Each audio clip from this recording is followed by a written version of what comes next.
우리가 함께 읽은 이사야 14장은 이사야 13장부터 시작된 바벨론에 관한 이사야의 경고의 메시지입니다. 이사야 13장에서 23장까지가 열방에 대한 심판을 선언하는 메시지입니다. 이사야 13장에서 23장에 여러 나라가 등장을 하는데 주목해서 보아야 하는 것은 예언자 이사야가 바벨론에 관한 심판의 메시지를 시작으로 그리고 두로에 관한 심판의 메시지로 마친다는 겁니다. 그러니까 바벨론의 심판에 관한 메시지를 시작으로 해서 두로에 관한 심판의 메시지로 마치고 있다는 겁니다. 제가 이사야 23장 1절 말씀 읽어보겠습니다. 두로에 관한 경고라. 다시스의 배들아, 너희는 슬피 부르짖을지어다. 두로가 황무지여 집이 없고 들어갈 곳도 없음이요 이 소식이 기띔 땅에서부터 그들에게 전파되었음이라. 아멘. 바벨론은 동쪽 끝에 위치한 나라입니다. 그리고 두로는 지중해 해안 도시로 서쪽에 위치해 있는 나라입니다. 바벨론에서 시작하여 두로로 마친다는 것은 동쪽, 뭡니까? 해가 뜨는 곳에서부터 서쪽, 해가 지는 곳이라는 뜻입니다. 즉 여호와의 통치가 해가 뜨는 곳에서부터 해가 지는 곳까지 온 세상에 미친다는 것을 이사야 예언자는 말하고 있는 것입니다. 당시 고대 근동 사람들은 전쟁을 단순히 나라 대 나라로 보지 않고 뭡니까? 신들의 전쟁으로 여겼습니다. 신들의 전쟁. 자신들의 나라가 전쟁에서 패하면 자신들이 섬기는 신이 자신들을 이긴 나라의 신에게 졌다고, 패배했다고 여겼습니다. 이사야를 비롯하여 예언서들이 열방에 관한 여호와의 심판을 선언하는 메시지를 기록하고 있는 중요한 이유는 이러한 인식이 잘못되었음을 이스라엘 백성들에게 알려주고 있는 것입니다. 성도 여러분, 이러한 인식은 잘못되었습니다. 여호와는 만왕의 왕이요 만군의 주이십니다.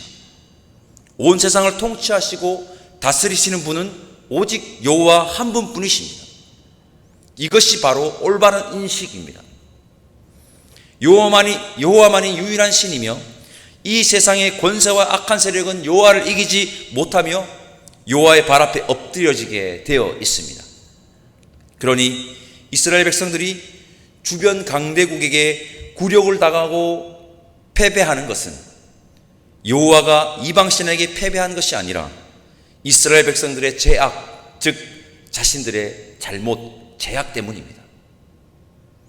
그 사실을 알게 하려고, 그리고 온 땅을 통치하시는 하나님께로 돌아와야 진정한 승리를 얻을 수 있다는 것을 알게 하려고 열방에 대한 심판의 선언을 통해 이스라엘 백성들에게 지금 이사야는 선언하면서 알려주고 있는 것입니다. 성도 여러분, 여호와 하나님은 만왕의 왕이요 만군의 주시요 온 땅을 통치하시는 통치자이십니다. 우리는 하나님을 떠나면 세상에게, 명심하십시오, 굴욕과 패배를 당하게 되어 있습니다. 반드시 굴욕과 패배를 당하게 되어 있습니다. 그러나 우리가 여호와 하나님께로 돌아와서 하나님과 동행하면 진정한 승리를 누릴 수 있음을 반드시 기억하시기를 바라고, 하나님께로 돌아와 하나님과 동행하는 저 여러분들 다 되시기를 소망합니다. 1절과 2절 말씀 우리 함께 읽어볼까요? 1절과 2절 함께 읽겠습니다. 여호와께서 야곱을 긍휼히 여기시며 이스라엘을 다시 택하여 그들의 땅에 두시리니 나그네된 자가 야곱 족속과 연합하여 그들에게 예속될 것이며 민족들이 그들을 데리고 그들의 본토에 돌아오리니 이스라엘 족속이 여호와의 땅에서 그들을 얻어 노비로 삼겠고 전에 자기를 사로잡던 자들을 사로잡고 자기를 압제하던 자들을 주관하리라. 아멘. 1절과 2절은 포로로 끌려간 남유다의 백성들이 포로에서 해방되어 예루살렘으로 돌아와 회복하게 된다는 미래 일에 관한 예언의 메시지입니다. 오늘도 말씀드립니다. 하나님의 목적은 심판이 아닌 회복이며 우리 하나님은 긍휼과 자비의 하나님이십니다. 하나님이 긍휼과 자비의 하나님이시기에 우리에게 희망이 있고 우리는 회복을 꿈꿀 수가 있는 것입니다. 하나님만이 온전한 회복을 주실 수 있는 긍휼과 자비의 하나님을 잊지 맙시다. 2절에 보면 이런 구절이 눈에 띕니다. 본토에 돌아오리니, 라는 구절이 있습니다. 본토에 돌아오니, 여러분, 우리의 본토는 어디일까요? 바로 하나님의 품입니다. 우리의 본토는 하나님의 품입니다. 우리의 본토이신 하나님 품으로 돌아와 그 품에 안기시기를 바랍니다. 10절과 11절 말씀 함께 읽어보겠습니다. 10절과 11절입니다. 그들은 다 내게 말하여 이르기를 너도 우리같이 연약하게 되었느냐, 너도 우리같이 되었느냐 하리로다. 내 영화가 수월에 떨어졌으며 내 비파 소리까지라도 다 구더기가 내 아래에 깔리며 지렁이가 너를 덮었도다. 아멘. 바벨론 왕에 관한 메시지입니다. 바벨론, 실로 어마어마한 힘을 자랑하고 문명의 꽃을 피운 제국입니다. 고대 역사가 헤로도토스가 바벨론을 방문하여 기록한 기록이 있습니다.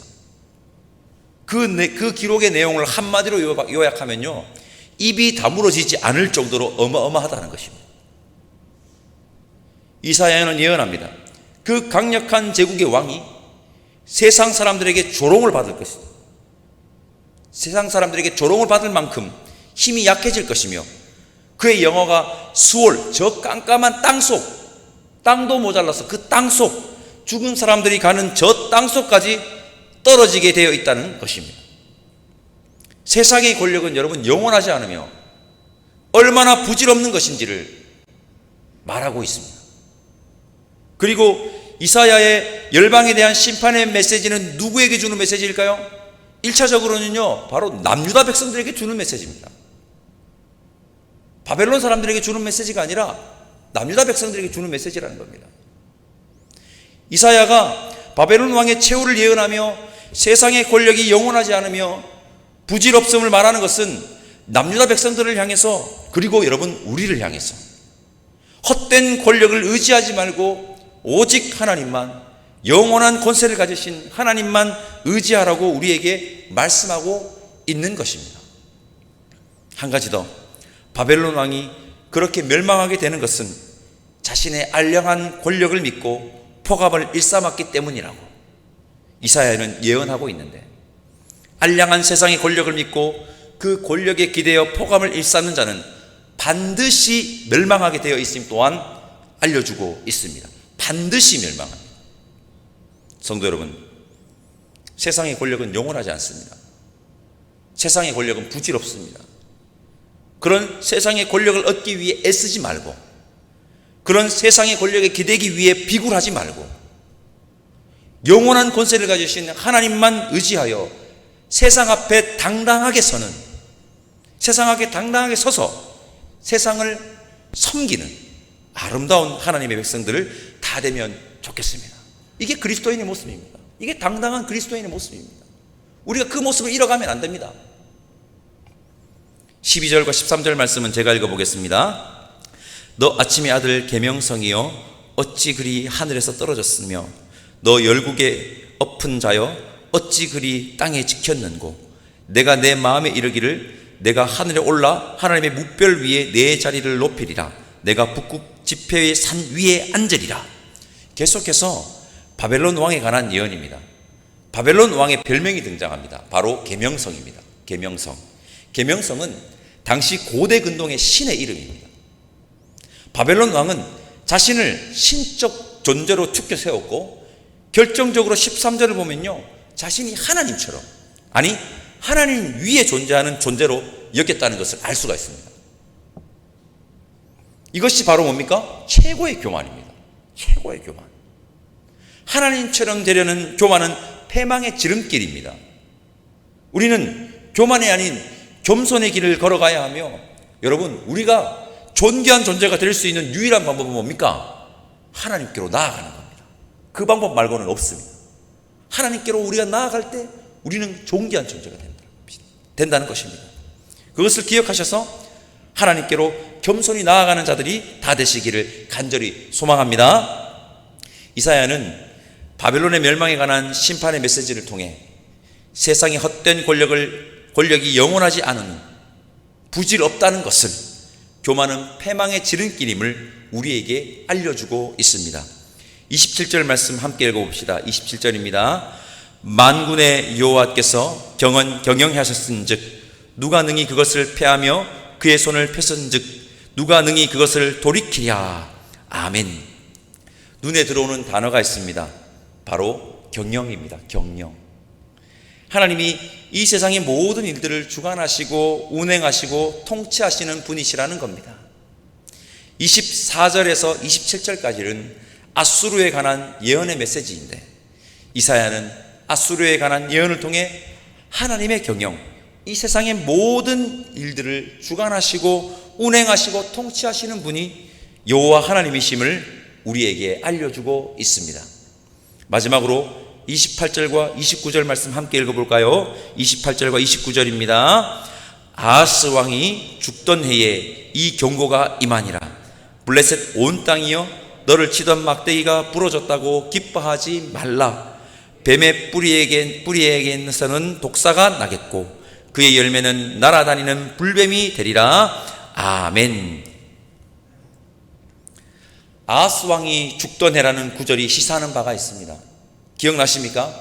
아하스는 친아수르 정책을 펼치며 아수르의 신복이 되어서 아수르에게 조공을 바치고 아수르의 신들을 모두 다 받아들여서 하나님의 성전을 이방 제단과 똑같은 모양으로 바꿔서 이방 신들을 채워버린 악한 왕입니다. 반면 블레셋은 당시 반아수르 정책을 펼쳤고 애굽의 힘을 빌려서 아수르에게 대적 한판 붙어보려고 했습니다. 친아수르 노선을 선택했던 남유다의 왕 아하스가 죽자 블레셋은 남유다에게 우리 함께 아수르와 한번 붙어보자고 전문 용어로 남유다를 펌프질했습니다. 펌프질했는데 이사야는 뭐라고 예언합니까? 블레셋이 소멸하게 될 것이라는 겁니다. 하라는 말입니까? 안 하는 말입니까? 하지 말라는 말입니다. 여러분, 강력한 힘에 빌붙는 모습, 힘을 모아 강력한 힘에게 한번 대적해보려는 모습, 이 두 모습 다 동일하게 믿음이 없는 모습입니다. 우리는 어떻게 해야 됩니까? 우리는 어떻게 해야 됩니까? 다른 답이 없습니다. 우리는 바로 하나님만 의지해야 합니다. 오직 그분만 의지해야 하는 것입니다. 하나님만 의지하는 저 여러분들 다 되시기를 간절히 소망합니다. 성도 여러분, 온 땅을 통치하시고 경영하시는 하나님만, 국률과 자비의 하나님만, 영원한 권세를 가지신 여호와 하나님만, 우리의 도움이시요 피난처 되시는 하나님만 전적으로 의지하는 자들이 저 여러분들을 이기를 다시 한번 바라고, 오늘 주어진 하루도 하나님만 의지함으로 승리하는 하루 되시기를 소망합니다. 기도하겠습니다. 하나님, 감사합니다. 오늘 열방을 향한 심판의 메시지를 통해 우리가 이 세상에서 제대로 그리고 바르게 살아가는 것은 온 땅을 통치하시고 경영하시는 하나님, 국률과 자비의 하나님, 영원한 권세를 가지신 하나님, 우리의 도움이요 피난처 되시는 하나님만 의지하는 것임을 다시 한번 상기하게 하시니 감사합니다. 주어진 하루 헛된 것에 마음을 빼앗기지 않고 이 세상에서 하나님의 백성으로 살아갈 수 있게 성령 하나님 인도하여 주옵소서. 감사드리며 예수님의 이름으로 기도드립니다. 아멘. 하늘에 계신 우리 아버지, 아버지의 이름을 거룩하게 하시며 아버지의 나라가 오게 하시며 아버지의 뜻이 하늘에서와 같이 땅에서도 이루어지게 하소서. 오늘 우리에게 일용할 양식을 주시고 우리가 우리에게 잘못한 사람을 용서하여 준 것 같이 우리 죄를 용서하여 주시고 우리를 시험에 빠지지 않게 하시고 악에서 구하소서. 나라와 권능과 영광이 영원히 아버지의 것입니다. 아멘.